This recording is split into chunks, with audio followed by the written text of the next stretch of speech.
Cat here, your favorite ginger bibliophile. And as you might notice, we're in a slightly different filming location. Because normally I would be filming this when I got the house to myself. So we're sitting on the couch in the living room where there's room for the puppies. But you can't see because of the glare. But it is snowing outside. It has been snowing since last night. So the roommate could not go to work today. So we're in the library with my lime tree and a nice grow light. Sadly, no blooms because all of that growth is is recovering from when we had like negative 20 degrees in my garage last winter when it had to come in. And it takes 2 years for it to have those beautiful, so good smelling blooms. I've yet to get a lime out of it, but they all fall off, but the blooms are amazing and they smell good. So we're gonna be in here. Sorry, no puppies, if that's what you're for, but check the links on my page. I've got a playlist full of animals. And if there's some interest, I will put up a video of all the snow that has me hanging out in my library today. Where it would be cold, but I'm inside and I love this chair. It is surprisingly short, but there's built-in heat in it. So yay. But now, the other thing that you might be here for, as it'll be Monday when that goes up, fairy tales. What Grimms are we getting into today? We're on story 60. It's The Two Brothers. And if you're lucky, I'll grab some hot chocolate later and we'll get Franny running in. And so you won't have to see this because I tried. I don't think I posted that video yet. But I came in here thinking that I could read with my hot chocolate while everyone slept. Franny noticed, and I couldn't fit the mug between her face and mine because she does not believe in personal space. Somehow, this chair decided it was big enough with, hot chocolate as an incentive. Little man doesn't like it because it's too small for him to sprawl and fit Mama's butt. And if I could get the footstool to go down, it kind of rocks. So it's high, it's awkward, it's small. Little man doesn't like it. But we might get Franny with a drink later. But for now, let's hear what these two brothers are going to get up to. Once upon a time, there were two brothers, one rich and the other poor. So one honest and one crook. Okay. The rich brother was a goldsmith and evil-hearted. Told you. The poor brother earned a living by making brooms and was kind and honest. He had two sons who were twins, and they looked so much alike that they seemed like two peas in a pod. Every now and then the twins went to their rich uncle's house and were given leftovers to eat. One day the poor man happened to be in the forest gathering brushwood when he saw a bird pure as gold and more beautiful than any bird he had ever seen. So he picked up a little stone, threw it at the bird, and was lucky enough to hit it. It's so beautiful. Let me kill it? I don't understand. Silly boys. That's like me throwing something at Bambi. Okay, I might throw graham crackers at Bambi, but it's because I want to pet him. However, only a single golden feather dropped to the ground and the bird flew off. Good birdie, stupid human. The man took the feather and brought it to his brother, who examined it and said, "It's pure gold," and he gave him a lot of money for it. The next day, the poor man climbed a birch tree to cut a few branches. Just then, the same bird flew out, and after the man searched a while, he found a nest with an egg in it. The egg was made of gold, and he took it home with him. After he showed it to his brother, who once again said, "It's pure gold," and gave him what it was worth. Oh, you know he didn't get what it was worth. He got cheated. Don't be lying. Finally, the goldsmith said, "I'd like to have the bird itself." Of course he would. The poor man went into the forest for the third time and saw the golden bird perched on a tree. He took a stone, knocked the bird down, and brought it to his brother, who gave him a huge amount of gold for it. Now I'll be able to take care of things, the poor man thought, and went home with a happy feeling. The goldsmith was clever and cunning and knew exactly what kind of bird it was.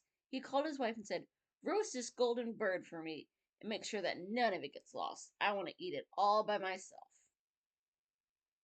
So he's evil and he's greedy. Okay. Not that that surprises anyone. Indeed, the bird was not an ordinary creature. Duh, it's apparently made of gold, pops out, golden eggs out of itself, and still can fly. It possessed a miraculous power, and whoever ate its heart and liver would find a gold piece under his pillow every morning. The goldsmith's wife prepared the bird, put it on a spit, and let it roast. Now it happened that while the bird was roasting over the fire, the wife had to leave the kitchen to take care of something else. Just then the two sons of the poor broom-maker ran in, stopped in front of the spit, and turned it a few times. When two little pieces dropped from the bird into the pan, one of the boys said, "Let's eat the two little pieces. I'm so hungry, and nobody's bound to notice." So they ate the two pieces, but the wife returned and saw that they had eaten something. "What did you eat?" "A couple of pieces that fell out of the bird." "I bet they were the important ones." "That must have been the heart and the liver," the wife said, and she was horrified.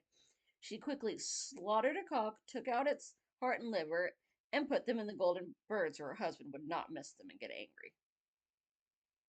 Well, I thought that was going to go a little different. I was waiting for her to slaughter the kids so she could pluck out the bits the husband wanted.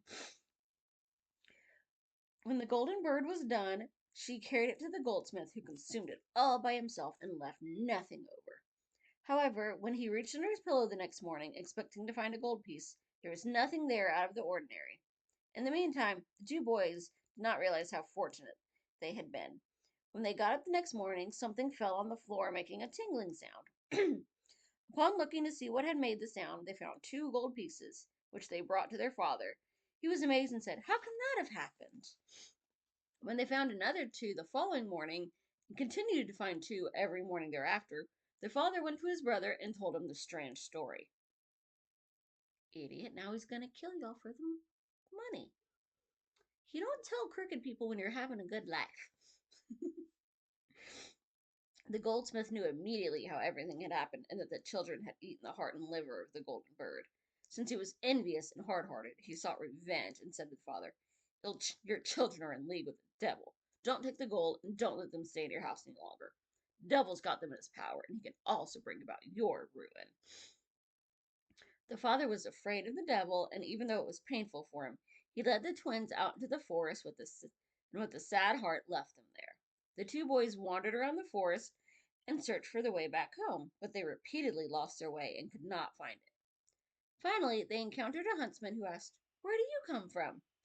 "We're the poor broom maker's son," they answered, and then told him that their father no longer wanted them in his house because every morning there was a gold piece under each one of their pillows. "Well," said the huntsman, "that's really nothing terrible as long as you remain good and upright and don't become lazy.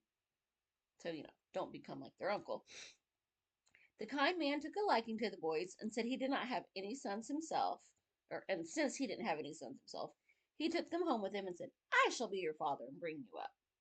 So they learned all about hunting from him, and he saved the gold pieces that they found every morning when they got up, in case they might need them in the future. One day, when they were finally grown up, their foster father took them into the forest and said, "Today you're to be tested in shooting to determine whether I can release you from your apprenticeship and pronounce you full-fledged huntsmen." They went with him to the raised blind and waited for a long time, but no game appeared. Then the huntsman looked above him, and when he saw some wild geese flying in a triangle formation, he said to one of the brothers, "Now shoot one from each corner." He did it and passed the test. Soon after, more geese came flying by in the number two formation. The huntsman told the other brother likewise to shoot one goose from each corner, and he also passed the test. Now the foster father said, "You have completed your apprenticeship, and I pronounce you both full-fledged huntsmen." At that point, the two brothers went into the forest together, took counsel with each other, and decided on a plan of action.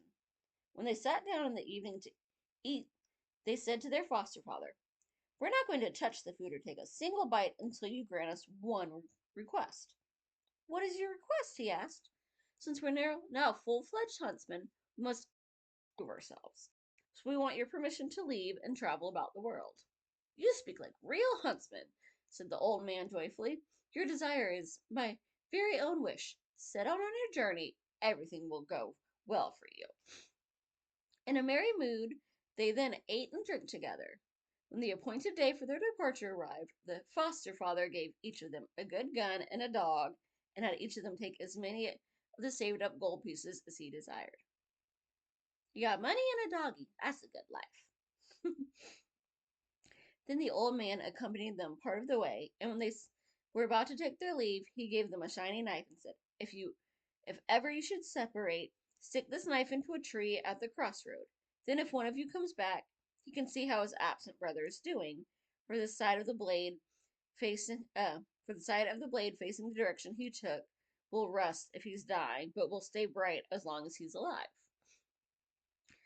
The two brothers continued on their way and came to a huge forest that was impossible to cross in one day. So they spent the night there and ate what they had in their hunting pouches. On the second day, they went onward, but still did not reach the end. Now they had nothing more to eat, and one of them said, "We must shoot something or we will starve." He loaded his gun and looked around. When he saw an old hare running by, he took aim, but the hare cried out, "Dear huntsman, if you let me two of my young to you I'll give." That's not very good parenting. It's like, spare me off my kids. I thought bunnies were supposed to be sweet. Well, except for Bugs Bunny, but to be fair, Elmer Fudd had it coming and Daffy was kind of a butt. Then the hare jumped into the bushes and brought back two young ones. The little creatures were so frisky and charming that the huntsman did not have the heart to kill them, so they kept them, and the little hares followed at their heels. Soon after, a fox came slinking by, and they were about to shoot, and the fox cried out, "Dear huntsman, if you let me live, two of my young to you I'll give." There are a lot of really bad parents in the woods. He also brought two young ones, and the huntsman had no desire to kill the little foxes. They gave him to the hares for company, and the animals continued to follow the huntsman. I want a pack of bunnies and sweet little foxes to snuggle. And ooh, it keeps getting better.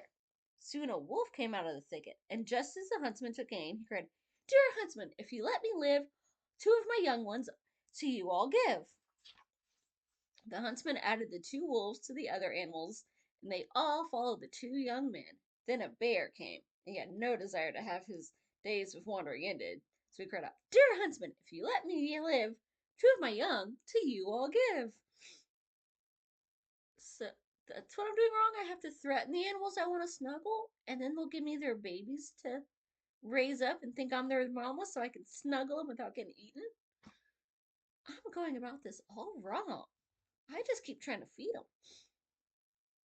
Two young bears joined the other animals, and now there were 8 of them. Finally, who should come along shaking his mane but the lion? And he also cried out, "Dear huntsman, if you let me live, two of my young to you I'll give." He too fetched two of his young ones. I mean, lions are pretty adorable. Can I have like a cheetah? Or a little snow leopard? Oh, they're so cute. He too fetched two of his young, and now the huntsman had 2 lions, 2 bears, 2 wolves, 2 foxes, and 2 hares, and their 2 dogs, who followed and served them. Meanwhile, however, the brothers were still starving, and they said to the foxes, "Listen, you tricky creatures, get us something to eat. After all, we know you're crafty and cunning." "There's a village not far from here," they answered. "In the past, we were able to get many a chicken there. We'll show you the way." The brothers went to the village, bought themselves something to eat, and had their animals fed. Then they continued on their way, but the foxes were very familiar with the region and knew exactly where the chicken yards were, so they could guide the huntsman to the right spots. For a while they traveled about, but they could not find um, the right spots. But they could not find employment that would allow them all to remain together. Eventually, the brothers said, "There's no way. We'll have to separate." Can't break up with a cute animal posse. They divided the animals so that each had a lion, a bear, a wolf, a fox, and a hare. And they keep forgetting the doggies. Then they said farewell, took a vow of brotherly love unto death, and stuck the knife that their foster father had given them into a tree. Then one went to the east, and the other, and the other to the west.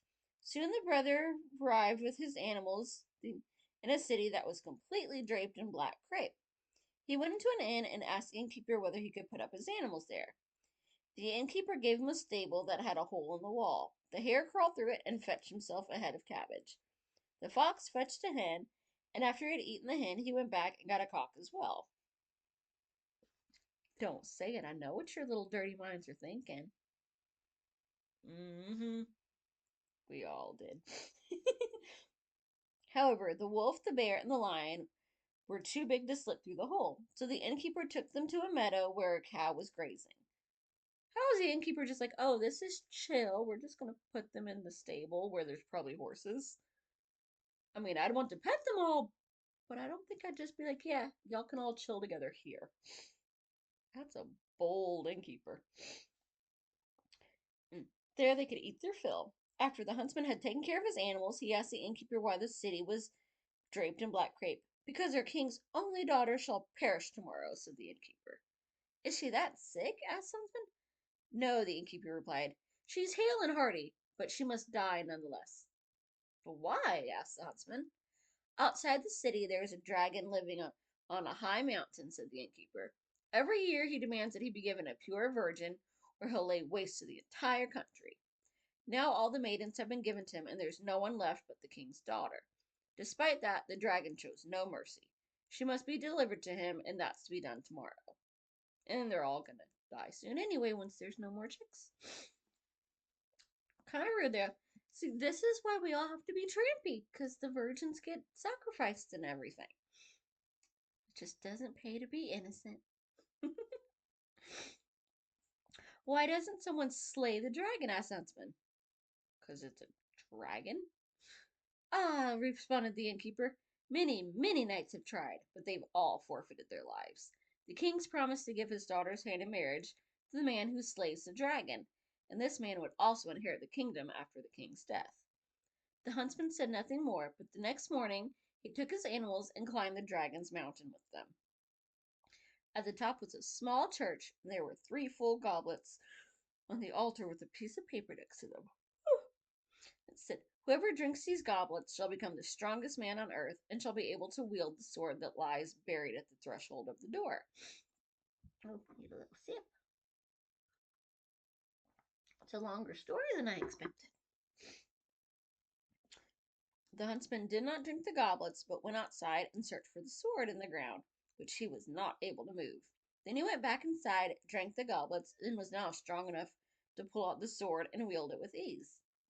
When the hour came for the maiden to be delivered to the dragon, the king, the marshal, and the entire court accompanied her. From afar she could see the huntsman standing on top of the dragon's mountain.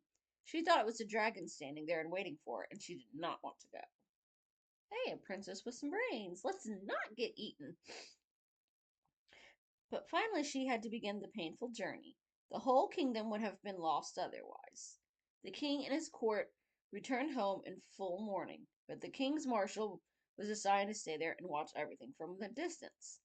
When the king's daughter reached the top mountain, it was not the dragon standing there, but the young huntsman, who comforted her and told her he wanted to save her. He led her into the church and locked her inside. Shortly after, with a great roar, the 7-headed dragon descended on the spot. That ain't a dragon, that's a full-on hydra. When he caught sight of the huntsman, he was astounded. He said, what do you think you're doing on this mountain? I've come to fight you, replied the huntsman. Many a knight has lost his life here, declared the dragon. I'll soon finish you off as well. Then flames shot from his 7 jaws. The flames were intended to set fire to the dry grass. The dragon hoped to smother the huntsman with fire and smoke. But the huntsman's animals came running to his aid and stamped the fire out. The dragon then attacked the huntsman. The man swung his sword so swiftly that it sang in the air and cut off 3 of the dragon's heads. Now the dragon was really furious. He rose up and began shooting flames directly at the huntsman and got set to dive down at him. However, the huntsman once again lashed out with his sword and cut off 3 more heads. The monster sank to the ground and was exhausted. Aren't the heads supposed to grow back in triplicate for everyone? We've all seen Hercules. This is not a winning method.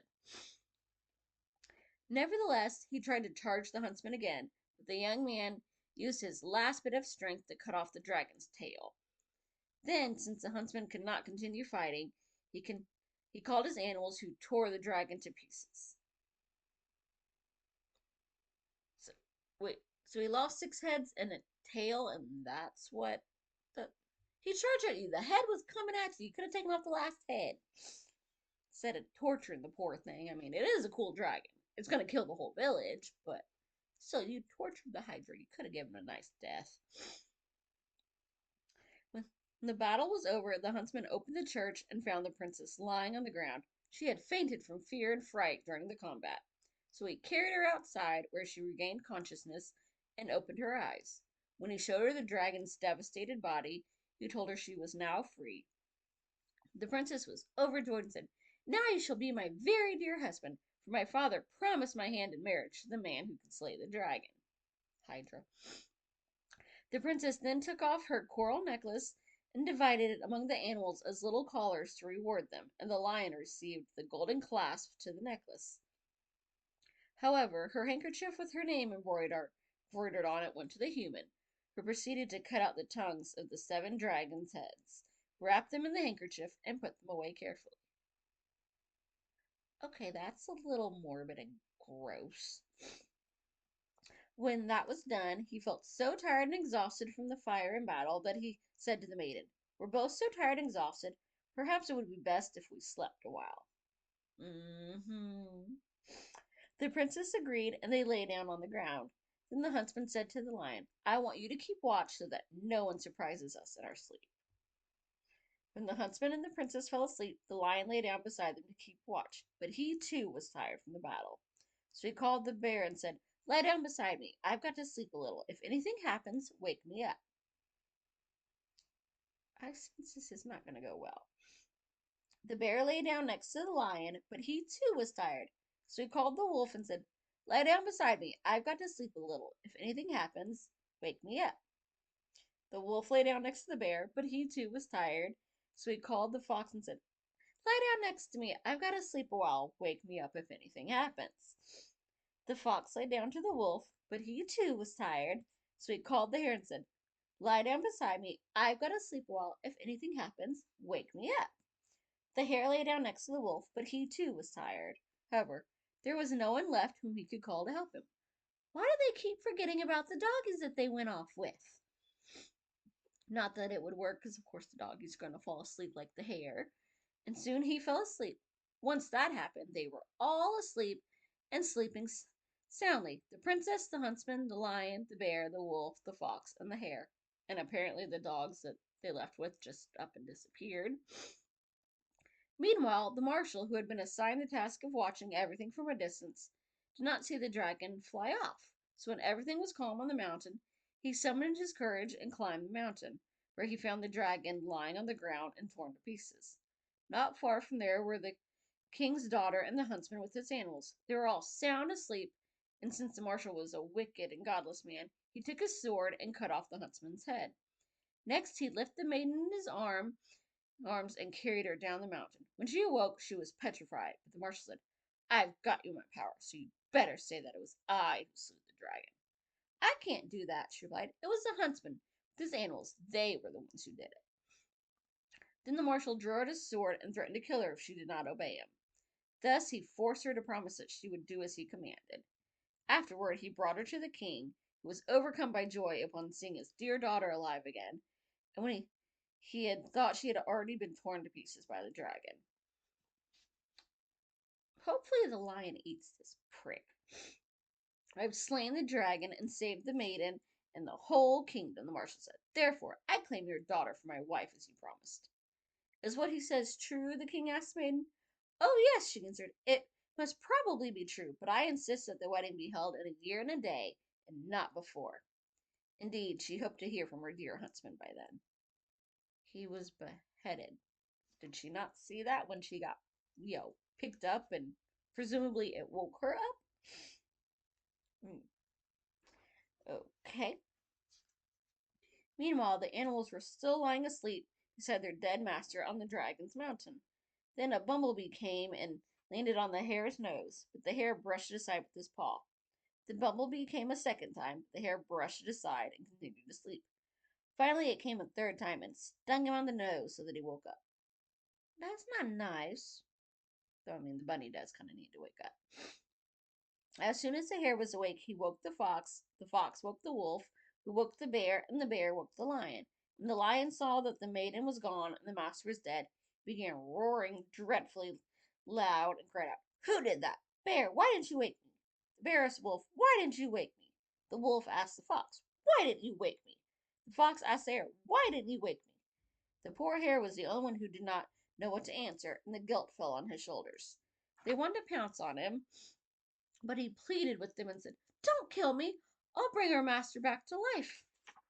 Oh my goodness, this really is a long story. Jeez. This one ain't no joke. There's another 7 pages. There are usually max 7 pages. Don't kill me. I'll bring our master back to life. I know a mountain where a root grows that cures and heals all kinds of sicknesses and wounds.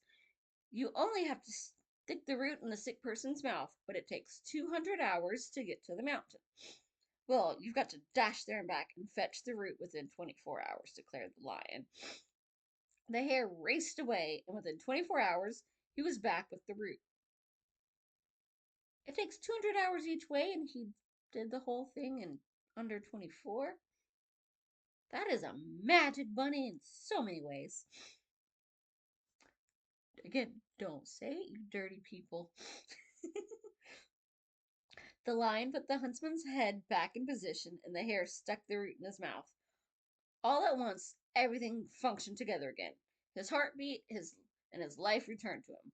When the huntsman awoke, he was distressed not to find the maiden by his side. She must have gone away while I was asleep to get rid of me, he thought. In his great haste, the lion had put the master's head on backward. However, the huntsman was so preoccupied by his sad thoughts about the king's daughter that he did not notice it. Only at noon, when he wanted to eat something, did he realize that his head was on backward. He was at a loss to understand how that had happened, and he asked the animals. The lion told him that they had all been so tired that they had fallen asleep, and that upon waking they had found him dead with his head cut off. The hare had then fetched uh, the root of life, but the lion in his haste had held his head the wrong way. After saying all that, the lion wanted to correct his mistake. So he tore off the head of the huntsman, turned it around, and the hare healed him again with the root. The huntsman nevertheless remained in a gloomy mood. He traveled about the world and made his animals dance before crowds of people. After a year had passed, he happened to return to the same city where he had rescued the king's daughter from the dragon, and this time the city was draped completely in crimson. "What does all that mean?" he asked the innkeeper. "A year ago the city was draped in black. What's the meaning of the crimson?" "A year ago the princess was supposed to have been delivered to the dragon, but the marshal fought and slew the dragon. Tomorrow his wedding with the princess will be celebrated. That's why the city in its mourning was draped in black then, and why the city in its joy is draped in crimson today." At noon on the next day, when the wedding was to take place, the huntsman said to the innkeeper, "Do you think, innkeeper, that it might be possible for me to eat bread from the king's table right here at your place?" "Well," said the innkeeper, "I'd be willing to bet 100 gold pieces that you can't possibly do that." The huntsman accepted the wager and put up a pouch with 100 gold pieces to match the innkeeper's money. Then he called the hare and said, "Go there, my speedster, and fetch me some of the bread fit for a king." Now the little hare was the weakest of the animals, and it was impossible for him to pass his task on to any of the others. He had to perform it by himself. "My God," he thought, if I amble down the street by myself, the butcher's dogs will soon be after me." And it happened just as he thought it would. The dogs chased after him and wanted to tear his good fur to shreds. However, you should have seen the hare run. If he can run 400 hours in under 24, I think he can outrun a couple of pups. He sped to the castle and took refuge in the sentry box without the guard noticing. When the dogs came and tried to get him out, the soldier would take no nonsense from them and hit him with the butt of his rifle so that they ran away yelping and howling. Rude. He could have just given some ear scratches. When the hare saw the coast was clear, he ran to the palace and straight to the king's daughter. Then he sat down under the chair and scratched her foot. Get out of here, she said, for she thought it was her dog. That's how she treats her dog? She deserves a stupid marshal. The hare scratched her foot a second time, and she repeated, Get out of here, for she thought it was her dog. The hare did not let himself get deterred and scratched her a third time. Then she looked down and recognized the hare by his coral collar, so she picked him up, carried him into her chamber, and said, My dear hare, what do you want? My master, the dragon slayer, is here, he answered, and he sent me to fetch some bread fit for a king. The princess was filled with joy. She summoned the baker and ordered him to bring her a loaf of bread fit for a king. The baker must also carry it for me, said the hare, otherwise the butcher's dogs will hurt me. The baker carried the bread to the door of the inn for the hare. Then the hare stood up on his hind legs, took the loaf of bread in his front paws, and brought it to his master. You see, innkeeper, said the huntsman, the 100 gold pieces are mine. The innkeeper was astonished, but the huntsman continued to speak. Well, innkeeper, I've got the bread, but now I want some of the king's roast as well. I'd like to see that, said the innkeeper, but he did not want to bet any more. Smart man. The huntsman called the fox and said, Little fox, go there and fetch me a roast fit for a king. The red fox knew the shortcuts better than the hare, and he went through holes and around corners without the dogs catching sight of him. Once at the castle, he sat under the chair of the princess and scratched her foot. When she looked down, she recognized the fox by his coral collar, carried him to her chamber, and said, My dear fox, what do you want? My master, the dragon slayer, is here, he answered, and he sent me to ask for a roast fit for a king. She summoned the cook and ordered him to prepare a roast fit for a king, and to carry it for the fox up to the door of the inn. There the fox took the dish from him, wagged his tail to brush off the flies that had settled on the roast, and brought it to his master. You see, innkeeper, said the huntsman, bread and meat are here, but now I want to have some vegetables fit for a king. So he called the wolf and said, Dear wolf, go straight to the castle and fetch me some vegetables fit for a king. He gonna have a whole meal from animals.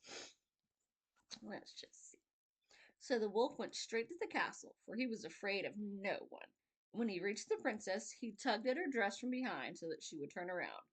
She recognized him by his coral collar, took him to the chamber, and said, My dear wolf, what do you want?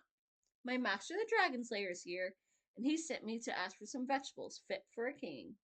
She summoned the cook, who had to prepare some vegetables fit for a king, and she ordered him to carry them for the wolf to the door of the inn. There the wolf took the dish and brought it to his master.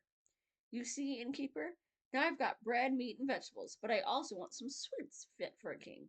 So he called the bear and said, Dear bear, since you're fond of licking sweet things, go and fetch me some sweets fit for a king.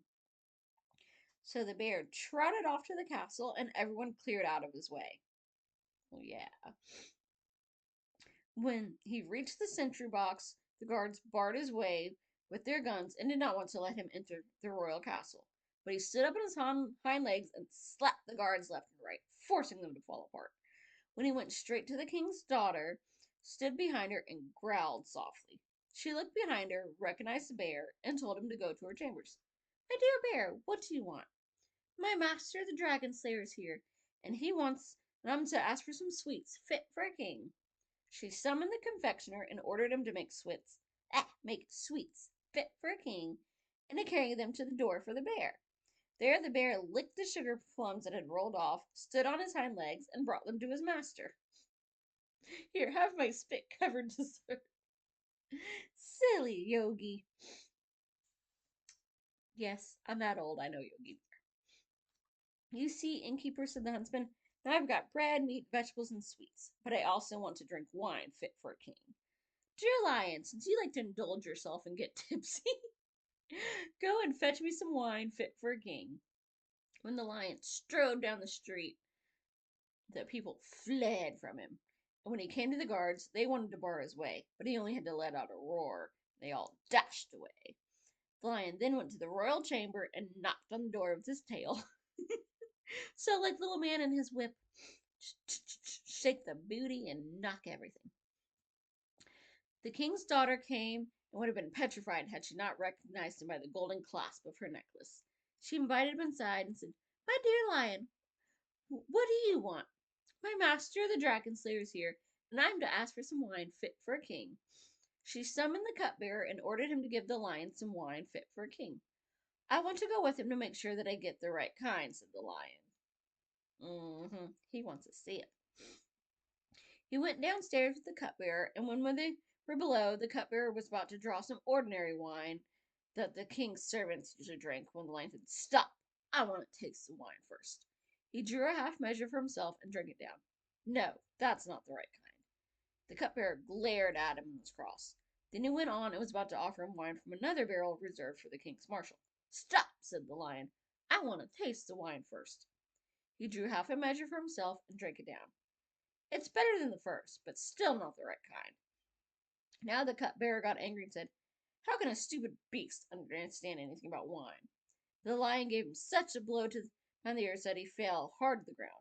When he got up, he did not utter a word, but led the lion to a special small cellar where the king's wine was kept solely for his private use.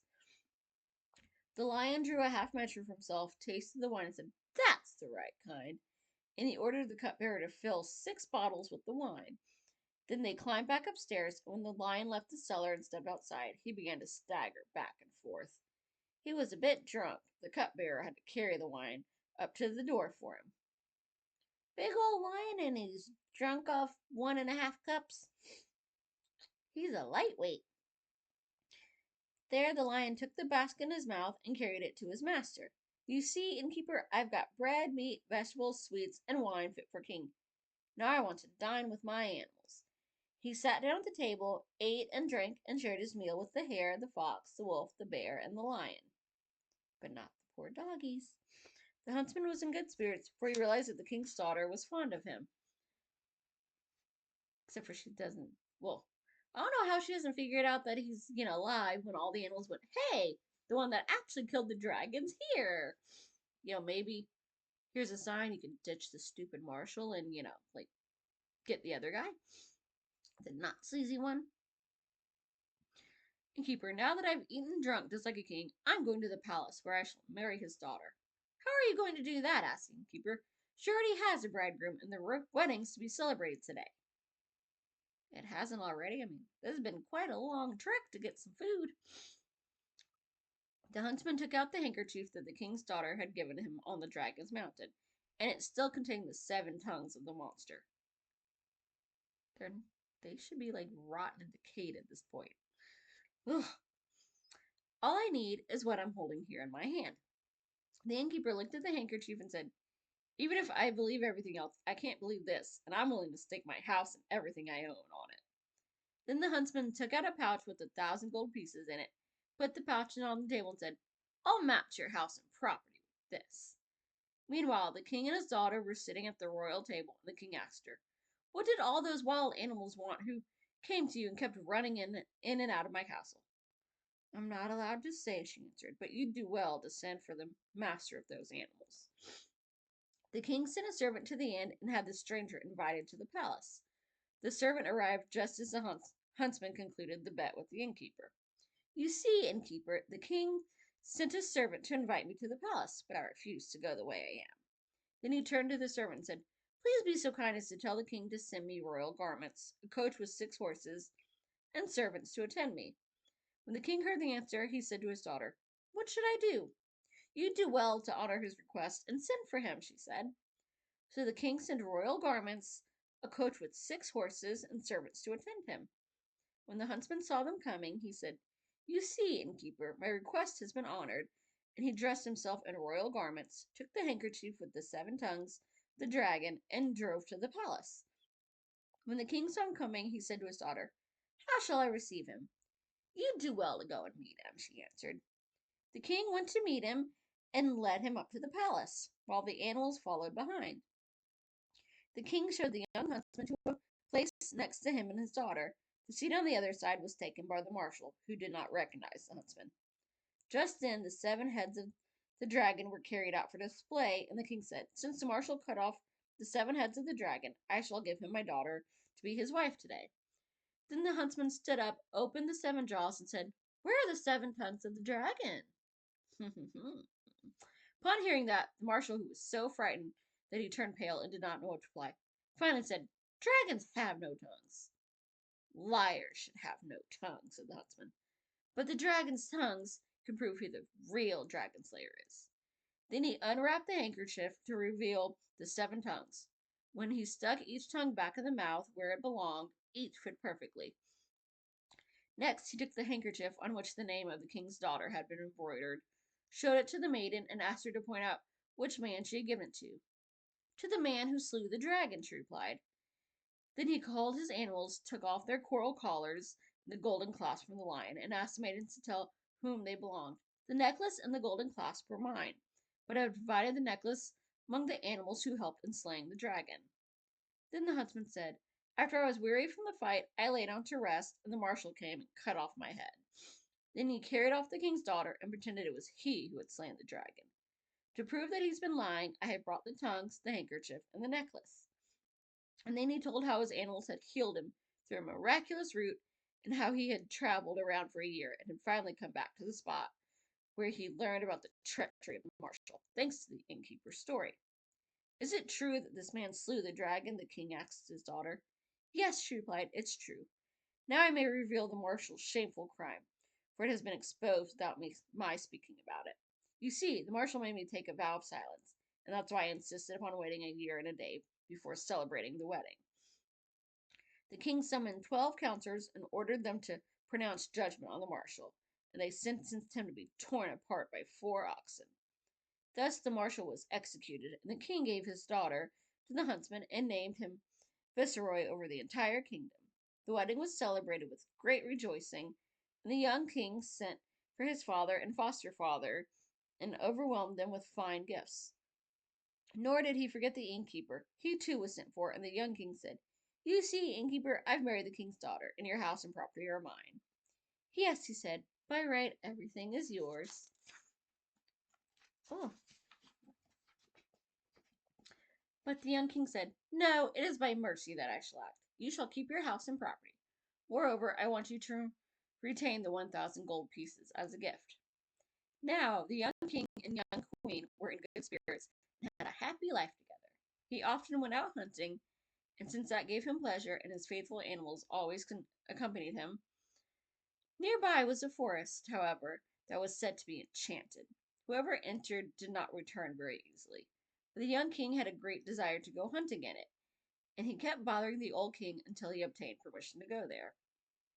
So he rode out with a large retinue, and when he came to the forest, he saw a doe as white as snow and said to his men, Wait here until I return. I want to hunt that beautiful doe. I think he's just trying to get another couple of Bambis.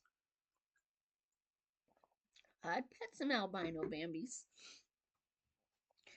He rode into the forest in pursuit of the doe, and only his animals followed him. His men stopped and waited until evening, but he did not come back, so they rode home and said to the young queen, The young king went hunting after a beautiful white doe in the enchanted forest, and did not return. Upon hearing this, she became very worried about him. Meanwhile, he had kept riding after the beautiful doe, never managing to overtake it. Each time he thought he had the doe within his aim, the animal would dart away and run off into the distance, till finally it vanished altogether. So that's what happens when they all get lost. So now where's the brother and, the twin with the knife gonna come in? When the huntsman realized that he had gone deep into the forest, he took out his horn and blew it. There was no response, however, for his men could not hear it. After night began to fall, he saw that he could not get home that day. So, intending to spend the night there, he dismounted and built a fire near a tree. Whew, it's a long story. It's gonna be night time when this is over. While he was sitting by the fire and his animals were lying beside him, he thought he heard a human voice. He looked around but did not see anyone. Soon after, he heard a groan that sounded as though it were coming from above. When he looked up, he saw an old woman sitting in the tree, moaning and groaning. Ooh, ooh, I'm freezing, she cried. Climb down, he said, and warm yourself if you're freezing. No, your animals will bite me. They won't harm you, Granny, he answered. Just come down. However, she was a witch and said, I'm going to throw down a switch from the tree. If you hit them on their backs with it, they won't hurt me. She gives witches a bad name. Then she threw the switch to him, and when he hit them with it, they immediately lay still and were turned to stone. Oh, Snuggly, I would have just let the trick stay up there. Nope, you want me to beat my animals, you could freeze.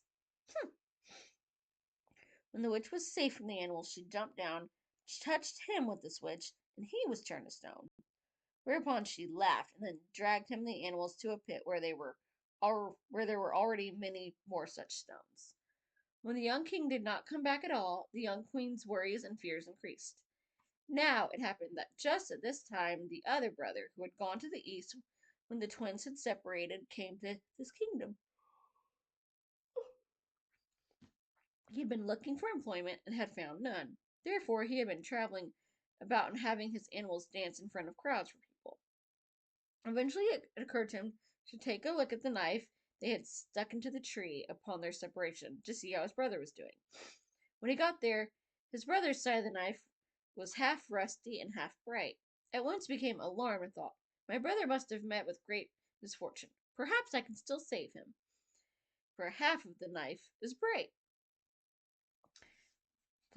He went off to the west with his animals, and when he arrived at the city gate, the guards approached him and asked whether they should announce his arrival to his wife, for the young queen had been upset for several days about his absence, and had been afraid that he had been killed in the enchanted forest. The guards, of course, believed that he was none other than the young king himself, because he resembled him so much, and also had the wild animals following him. The brother realized that they had mistaken him for his brother, and thought, it's perhaps best that I pretend to be him. Then I'll be able to rescue him more easily. So he let himself be conducted by the guards into the palace and was jubilantly received. The young queen thought for sure he was her husband and asked him why he had stayed away so long. I lost my way in the forest and could not find the way back any sooner. In the evening he was taken to the royal bed, but he placed a double-edged sword between himself and the young queen. She did not know what to make of it, but she dared not ask. So he actually has some honor. I might pretend to be the husband, but I ain't gonna sleep with my brother's wife. Good guy. That is sadly rare. He remained there a few days and inquired into everything concerning the enchanted forest. Finally, he said, I must go hunting there once more. The king and the young queen tried to talk him out of it, but he insisted and set out with a large retinue. When he reached the forest, he went through everything his brother had. He saw a white doe and said to his men, stay here and wait until I return. He rode into the forest, and his animals followed after him. But he could not overtake the doe, and was so deep in the forest that he had to spend the night there. After he built a fire, he heard a groan above him. Ooh, ooh, I'm freezing. He looked up and saw the same witch sitting in the tree. If you're freezing, climb down, Granny, and warm yourself. No, your animals will bite you. They won't harm you. I'm going to throw down a switch from the tree to you, and if you hit them, they won't bite me. When the huntsman heard that, he did not trust the old woman, said, I won't hit my animals. Either you come down, or I'll come get you. No, that is the correct answer. Do you really think you can do something? She cried. There's no way you can harm me. But he answered, if you don't come down, I'll shoot you down. Go ahead, shoot. I'm not afraid of your bullets. So he took aim and fired at her. The witch was protected against lead bullets, and she let out a shrill laugh. You'll never hit me, she exclaimed. But the huntsman knew just what to do. He took off 3 silver buttons from his jacket and loaded his gun with them, for her witchcraft was powerless against them.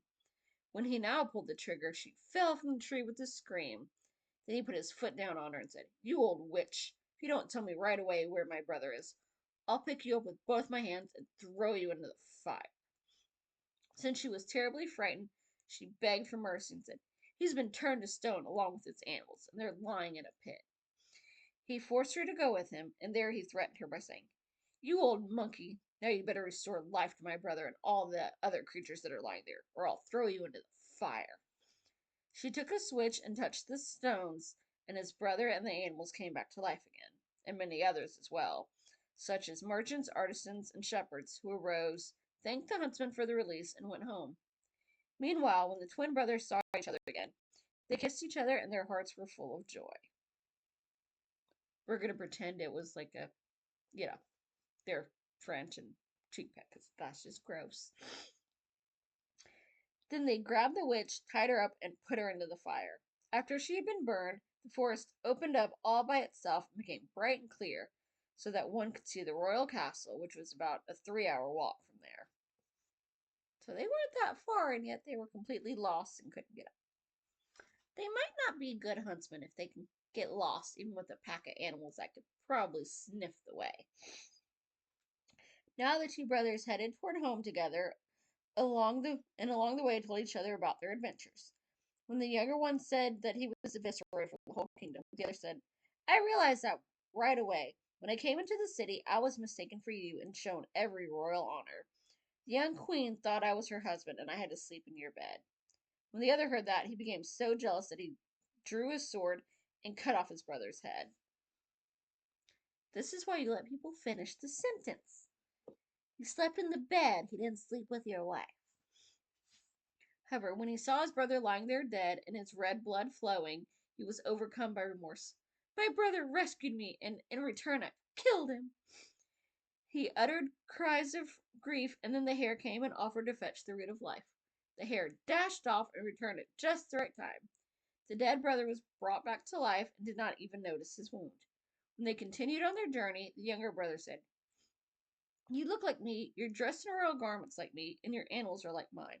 Let's enter from opposite gates and go to the king's chamber at the same time from opposite directions. Why are they trying to pull some Freaky Friday stuff? Getting a little freaky here. So they took separate paths, and simultaneously the guards came from opposite gates to the old king and announced that the young king had returned with his animals from the hunt. It's not possible, the king said. The gates are an hour's walk apart. Just then, however, the two brothers arrived at the palace courtyard from two sides and came upstairs. Tell me, the king said to his daughter, which one is your husband? They look exactly alike, and I can't tell them apart. The young queen was very upset and could not tell them apart either. Finally, she remembered the necklace that she had given the animals. She searched and found the golden clasp on the lion. Then she exclaimed happily, The man whom this lion follows is my husband. Then the young king laughed and said, Yes, you found the right one. Now they all sat down at the table and ate and drank, and they were in a merry mood. That night, when the young king went to bed, his wife asked him, Why did you always place a double-edged sword in our bed these last few nights? I thought you might want to slay me. Then he realized how faithful his brother had been. Well, she ain't too smart, but she's sweet. So hopefully y'all enjoyed that very long tale, and I will see you soon. Bye.